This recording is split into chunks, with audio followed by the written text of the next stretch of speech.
హైదరాబాద్ లో జరగబోయే మనీ మంత్ర money manifestation classes కి ఇప్పుడే కాల్ చేసి రిజిస్టర్ అవ్వండి. చూశారు. ఏం గురువుగారు మీకు మంచినీళ్ళు లేవా అని అడిగారు. అడిగితే నేను అన్నాను, అయ్యా మాకు ఇక్కడ మంచినీళ్ళు లేవండి, ఉప్పు నీళ్ళు వస్తాయి, అందుకని మంచినీళ్ళు కొనుక్కుంటూ ఉంటామన్నాను. మీకేనా ఈ ప్రాంతం అంతానా అన్నారు. ఈ ప్రాంతం అంతా మంచినీళ్ళు లేవండి అన్నాను.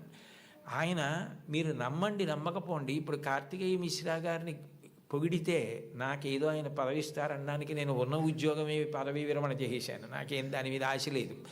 యథార్థం చెప్పాలి కాబట్టి చెప్తున్నాను. ఆయన హతాశులై సోఫాలో వెనక్కి కూర్చుని, నేను జిల్లా కలెక్టర్గా ఉన్న చోట మంచినీళ్ళు లేక ఇంతమంది ఇబ్బంది పడితే నాకు అది అవమానం గురువుగారు, పరమ అవమానం అని వెంటనే ఫోన్ చేసి అధికారులతో మాట్లాడి, మీరు నమ్మండి 10 రోజుల్లో ఇళ్ళకి కాదు కొళాయి వేయించుకోలేని వాళ్ళు నీళ్లు పట్టుకోవడానికి కూడా గొట్టాలు వేయించారు. ఇప్పటికే ఆ ప్రాంతం అంతా కార్తికేయ మిశ్రా గారిని తలుచుకుంటారు. అంటే నువ్వు కలెక్టర్ అయితే అలా పేరు తెచ్చుకోగలగాలి, నువ్వు ఒక డాక్టర్ అయితే అంత గొప్ప పేరు తెచ్చుకోగలగాలి. మా ఊళ్ళో డాక్టర్ ఐవి రావు అని ఒక డాక్టర్ గారు ఉన్నారు. ఆ డాక్టర్ గారిని చూస్తే జబ్బులు తగ్గిపోతాయని తెల్లవారుజామున 4 గంటలకు ఆయన కోసం మంచులో వెళ్ళి నిలబడతారు. ఆయన కూడా అలాగే వైద్యం చేస్తారు. వ్యక్తిగత జీవితమే లేదు. నేను అప్పుడప్పుడు అంటుంటాను, డాక్టర్ గారు మీకు సినిమాలకు వెళ్ళాలని ఉంటుందా అని. ఆయన పెద్ద నవ్వు అంటారు, సినిమాకి వెళ్ళిన 2.5 గంటల్లో కోటేశ్వరారు, నేను ఒక్క 10 మందిని వైద్యం చేసి చూసి వాళ్ళు సంతోషంగా వెళ్ళిపోయి వాళ్ళకి ఆరోగ్యం కలిగితే వాళ్ళ పని వాళ్ళు చేసుకుని సంపాదించుకుని బతికితే నాకు అంతకన్నా ఏం కావాలండి. సినిమా ఇచ్చే ఆనందం కన్నా ఈ తృప్తి నాకు ఎక్కువ గురువుగారు. ఇది చదువుకున్న వాడికి అది లేకపోతే అనవసరం అన్నారు. ఒక డాక్టరు తన వృత్తి మీద తానే విసుక్కుంటే అది మనిషి బ్రతకవలసిన విధానం. అంటే అది మోరల్ వాల్యూస్. అంటే అది లేని విద్యకు అందం ఎక్కడుంది? అది పువ్వే, సువాసన లేకపోతే అందం ఏది? మీరు ఏది చెయ్యండి అది రావాలంటే మీరు కుటుంబంలో నేర్చుకోవాలి. గురువుని గౌరవించడం తప్పకుండా నేర్చుకోవాలి. గురువు లాంటి వ్యక్తి లోకంలో ఉండడు. ఎందుకనంటే అమ్మా నాన్న సంపాదించినది ఏదుందో అది అమ్మా నాన్న శరీరం వదిలిపెట్టేసిన తరువాత వీలునామా వ్రాసినా వ్రాయకపోయినా పిల్లలకి వెళ్ళిపోతుంది. కానీ ఒక గురువు సంపాదించినది ఏదుందో అది మాత్రం ఆయన కడుపున పుట్టిన పిల్లలకి వెళ్ళదు. అహరహం రాత్రనక పగలనక కష్టపడి అనేక గ్రంథాలు చదివి జ్ఞాపకం పెట్టుకుని దాన్ని జ్ఞాపకానికి తెచ్చుకుని తాను ప్రభావితుడై ఎవరైనా అడగగానే తాను చెప్పకుండా ఉండలేక గడ్డి తిని తయారు చేసుకున్న పాలని దూడ వచ్చి పొదుగులో గుద్దినంత మాత్రం చేత ఆవు పాలు విడిచిపెట్టేసినట్టుగా తాను ఇంత కష్టపడి నేర్చుకున్న విషయాల్ని లోకహితం కోసం చెప్పే గురువు ఉన్నాడే, అట్లాంటి గురువు లోకంలో దొరకడు. మీ టీచర్ గారి కన్నా గొప్ప వ్యక్తి ఉండడు.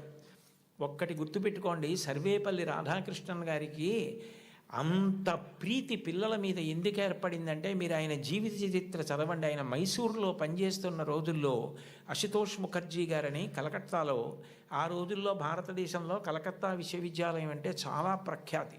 దానికి వైస్ ఛాన్సలర్గా సర్వేపల్లి రాధాకృష్ణన్ గారిని రమ్మంటే సర్వేపల్లి రాధాకృష్ణన్ గారు అక్కడికి వెళ్ళడానికి సంశయించారు. కొత్త ప్రదేశం, కొత్త భాష అని. కాదు మీరు రావలసిందే, ఇక్కడికి వస్తే మీకున్నటువంటి విద్య ప్రపంచ ప్రఖ్యాతి పొందుతుంది, మీరు రావలసిందే అంటే ఆయన అన్యమనస్కంగా మైసూరు విశ్వవిద్యాలయానికి రాజీనామా చేసి కలకత్తా విశ్వవిద్యాలయానికి వైస్ ఛాన్సలర్గా వెళ్ళిపోతున్నప్పుడు సామానంతా సర్దుకుని వెళ్ళడానికి సిద్ధపడ్డారు. మీరు రాధాకృష్ణన్ గారి జీవిత చరిత్ర చదవండి. నేను అక్షరం అబద్ధం చెప్పట్లేదు, అవసరం నాకు లేదు. గుర్రబండిలో మైసూరు రైల్వే స్టేషన్కి వెళ్ళడానికి సర్వేపల్లి రాధాకృష్ణన్ గారు సిద్ధపడుతుంటే పిల్లలందరూ వచ్చి విశ్వవిద్యాలయం నుంచి, మీలాంటి గురువు మాకెక్కడ దొరుకుతాడు, మీరు చెప్పిన పాఠాలతో మేము ఇన్ని విషయాలు నేర్చుకున్నాం, మీరు గుర్రాలు లాగిన బండిలో వెళ్ళడానికి వీల్లేదని వీధులన్నీ మైసూరు స్టేషన్ వరకు పువ్వులు చల్లి పిల్లలు గుర్రపు బండిని లాగి ఆ దంపతుల్ని కూర్చోపెట్టి మైసూరు స్టేషన్కి తీసుకెళ్లారు. ట్రైన్ ఎక్కిస్తే రాధాకృష్ణన్ గారికి మైసూరు ప్లాట్ఫామ్ కనపడలేదు. అంతమంది పిల్లలు నిలబడి అశ్రుధారలతో ఆయన్ని విడిచి ఉండలేక ఏడుస్తూ ఆయనకి నమస్కారం చేస్తుండగా ట్రైన్ విడిపోతే ఒక ఉపాధ్యాయుడు పిల్లల మీద ఇంత ప్రభావం చూపించగలడనమాటని తన పుట్టినరోజుని తన పుట్టినరోజుగా చేయవద్దని ఉపాధ్యాయ దినోత్సవంగా చేయమని తల్లి తండ్రి తర్వాత మీ భవిష్యత్తు గురించి అంత వెంపర్లాడే వ్యక్తి ఎవరైనా ఉంటే గురువు ఒక్కడే. అంబేద్కర్ గారు భారత రాజ్యాంగ నిర్మాత. తెల్లవారి లేస్తే ఆయన్ని స్మరిస్తాం. అటువంటి అంబేద్కర్ గారు భీమ్రావ్ అంబేద్కర్. నిజానికి ఆయన పేరులో భీమ్రావ్ అన్నది ఆయన పేరులోది కాదు. ఆయనకి చిన్నతనంలో ఒక్కొక్కసారి అన్నం తినడానికి ఇబ్బంది కలిగితే ఒక ఉపాధ్యాయుడు తాను తెచ్చుకుని మధ్యాహ్నం తినవలసిన భోజనంలోంచి కొంత భోజనాన్ని అంబేద్కర్ గారికి పెట్టి అంత ప్రేమతో చూశాడు. ఏ భీమ్రావ్ అన్న ఉపాధ్యాయుడు తనని అంత ప్రేమతో చూశాడో ఆ పేరు తన పేరులోకి కలుపుకున్నారు అంబేద్కర్ గారు. కలుపుకుని భీమ్రావ్ అంబేద్కర్ అని పెట్టుకున్నారు. మీరు కావాలంటే ఈ విషయాలు ఏపీజే అబ్దుల్ కలాం గారు ఇండామిటబుల్ స్పిరిట్ అని ఓ పుస్తకంలో ఎన్ని అద్భుత విషయాలు రాశారో అందులో ఇది కూడా ఉటంకించారు ఒకసారి ఒక సభలో. కాబట్టి గురువుని గౌరవించడం, అంబేద్కర్ గారిని గౌరవించడం అంటే అంబేద్కర్ గారు గురువుని ఎలా గౌరవించారు, టెండూల్కర్ తన గురువుని ఎలా గౌరవించాడు, గురువు పేరెత్తేటప్పటికీ ఈ దేశంలో ఎంత గౌరవాన్ని చూపించేవారు.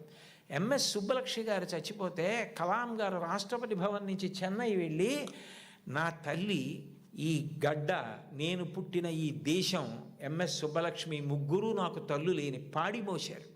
అది సంస్కారం. వాళ్ళు చరిత్రలో మిగిలిపోయారు మహితాత్ములై. అంటే నేను చెప్పేది గురువుని గౌరవించడం అన్న మాట అంత గొప్పది. కలాం గారు అంత గొప్పవారయ్యారు. అంత గొప్పవారై రాష్ట్రపతి పదవి విడిచిపెట్టేసిన తర్వాత తిన్నగా పిల్లలకి పాఠం చెప్పడానికి వెళ్ళిపోయారు. ఈ దేశం పిల్లల గురించి ఆయనకి ఎంత ఆర్తో మహానుభావుడు. చిట్ట చివర గుండెపోటు వస్తుంటే కూడా పిల్లలకి మాట్లాడుతూ ఒరిగిపోయారు. అంతటి మహానుభావుడు పుట్టిన గడ్డ. అటువంటి కలాం గారు తన జీవితంలో అంత గొప్పవాడవడానికి కారణం ఒక గురువు అని రాసుకున్నారు. చిన్నప్పుడు కలాం గారు పాఠం వింటుంటే విమానం గురించి పాఠం చెప్పారు. శివసుబ్రహ్మణ్య అయ్యర్ అని ఆయన పాఠం చెప్పి పిల్లలందరిని అడిగారు, అర్థమైందా అని అడిగారు. కలాం గారు లేచి నాకు అర్థం కాలేదు అన్నారు. గురువుగారి దగ్గర ధైర్యంగా ఉండాలి. మీ అమ్మగారెంతో, మీ నాన్నగారెంతో, మీ గురువుగారు అంతే. వాళ్ళ తర్వాత మీ గురించి అంత ప్రేమ చూపించేది ఆయనే. మీరు గొప్పవారై మీరు వృద్ధిలోకి వస్తే అంత సంతోషపడిపోయేది ఆయనే. ఆ గురువుగారు అర్థం కాలేదా అన్నారు. ఇంకో 2-3 పిల్లలు లేచి అర్థం కాలేదన్నారు. సరే, అందరూ పిల్లలు సాయంకాలం సముద్ర తీరానికి రండి అన్నారు. రామేశ్వరంలో ఆ రోజుల్లో చదువుకునేవారు చిన్నప్పుడు కలాం గారు. రామేశ్వరం సముద్రపుటుడు ఉంది. అందరూ సముద్రపుటుడికి ఎడితే ఒక పక్షి ఎలా ఎగురుతుందో, గాలిలో ఎలా వెడుతుందో, తిరగవలసి వస్తే కంఠం తోకని ఆధారం చేసి ఎలా తిరుగుతుందో, ఎలా దిగుతుందో పక్షిని చూపిస్తూ పాఠం చెప్పారు. అది ఆ పక్షిని చూస్తూ విన్న చిన్ని కలాం గారి మనసులో ఏరోనాటికల్ ఇంజనీరింగ్ మీద బీజాలు పడ్డాయి. వెళ్ళి గురువుగారిని అడిగారు, నాకు ఇలా అవ్వాలంటే ఏం చెయ్యాలని. నువ్వు ఏరోనాటికల్ ఇంజనీరింగ్ చదవాలి, మెడ్రాస్ ఇన్స్టిట్యూట్ ఆఫ్ టెక్నాలజీలో చేరాలి, నువ్వు బాగా చదవాలన్నారు. న్యూస్ పేపర్లు పట్టుకెళ్ళి, అది కూడా ఎక్కడో తీసుకుని కాదు, వెళ్ళిపోతున్న ట్రైన్లోంచి పేపర్లు విసిరేస్తే ఆ బండిల్ తీసుకుని న్యూస్ పేపర్లు సైకిల్ కట్టుకొని ప్రతి ఇంటికి పట్టుకెళ్ళి న్యూస్ పేపర్లు ఇచ్చి చదువుకున్నారు అబ్దుల్ కలాం గారు. మీలో చాలామంది పిల్లలకి తల్లిదండ్రులు తమ రక్తాన్ని డబ్బుగా మార్చి సౌకర్యాలు ఇచ్చి చదివిస్తున్నారు. మహాత్ముల యొక్క జీవిత చరిత్రలు చదవండి. కేవలం మీ పాఠ్యపుస్తకాలు చదవద్దని నేను అనను. మీ యొక్క పాఠశాలల్లో, గ్రంథాలయాల్లో ఆటోబయోగ్రఫీసు, బయోగ్రఫీసు పెట్టించుకోండి. మీ టీచర్స్ని అడగండి, ఎంత సంతోషిస్తారో. అంతవరకు ఎందుకు, ఇంకొకసారి ఏ నెల్లూరులోనో సభ చేసినప్పుడు తప్పకుండా నేను కూడా ఇలాంటి సభల్లో 1-2 జీవిత చరిత్రలు బహూకరించడానికి ప్రయత్నిస్తాను. ఎందుకనంటే అవి మనని చెక్కుతాయి. కలాం గారు అంత గొప్పవాడయ్యాడంటే ఒక గురువు కారణం. మీరు కలాం గారు వ్రాసుకున్న పుస్తకాలు చదవండి. ఆయనకి టీచర్ అన్న మాట వస్తే ఈ cannot resist himself without developing a single sentence into A paragraph. ఒక సెంటెన్స్లో చెప్పవలసిన దాన్ని పారాగ్రాఫ్గా చెప్పకుండా ఆయన ఉండలేరు. ఆయన ఈ లైట్ వెయిట్ భూమికి దగ్గరగా ఎగిరేటటువంటి విమానాన్ని డెవలప్ చేయవలసి వచ్చినప్పుడు సరిగ్గా చేయలేకపోయారు. చేయలేకపోతే కోపం వచ్చి ప్రొఫెసర్ శ్రీనివాసన్నని శుక్రవారం మధ్యాహ్నం పిలిచి సోమవారం పొద్దున్నకి చూపించకపోతే నీ స్కాలర్షిప్ ఆప్ చేస్తానన్నారు. టిఫిన్ తినలేదు, స్నానం సరిగ్గా చేయలేదు, భోజనం ఏం చేశారో తెలియదు, రాత్రింబవళ్ళు వర్క్ చేశారు. సోమవారం పొద్దున్నే ఆ టెన్నిస్ ఆడుకుని ప్రొఫెసర్ శ్రీనివాసన్ వెళ్ళిపోతూ హాస్టల్ రూమ్లో కలాం ఏం చేస్తున్నాడని తొంగి చూశారు. ఇచ్చిన టైం కన్నా ముందే రాత్రింబవళ్ళు కష్టపడి బోర్డు మీద డయాగ్రామ్ వేసి దానికి సంబంధించిన రిపోర్ట్ తయారు చేసిన కలాంని ఆ అవుట్ఫిట్ తోటే, టెన్నిస్ అవుట్ఫిట్ అంటే టెన్నిస్ ఆడుకోవడానికి వేసుకునే బట్టలు, వాటితోటే వెళ్ళి కౌగిలించుకున్నారు మా గురువుగారు శ్రీనివాసన్ గారు. ఆయన నా భుజాన్ని తట్టి నన్ను ప్రోత్సహించి పడిన ఆనందం నన్ను ఇంత గొప్ప స్థాయికి పెంచి పెద్ద చేసిందని తన టీచర్స్ గురించి ఎంత గొప్పగా రాసుకున్నారో. గురువుల్ని నింద చేయడం, గురువుల్ని విమర్శించడం, గురువుల్ని హాస్య వస్తువులుగా వాడుకోవడం ఈ జాతికి సిగ్గుచేటు. గురువు పేరు చెప్పేటప్పటికీ నేల మీద పడిపోయారు.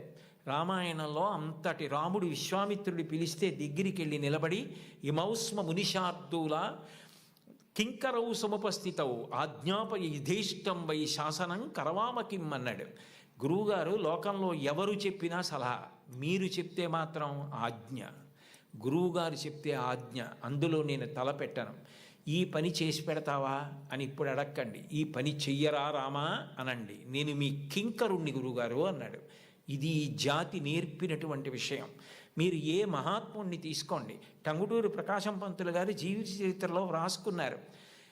డబ్బు కట్టలేక కష్టాలు పడి ఇతర పనులు చేస్తూ రోజు పాఠం వినలేకపోయిన పిల్లల్ని ఆ రోజుల్లో సుందర శివయ్య గారని ఒక హెడ్ మాస్టర్ ఇంటికి తీసుకెళ్ళి కూర్చోబెట్టుకుని పాఠాలు చెప్పి వృద్ధిలోకి తెచ్చారు. ఆయన కారణం నేను వృద్ధిలోకి రావడానికని రాసుకున్నారు.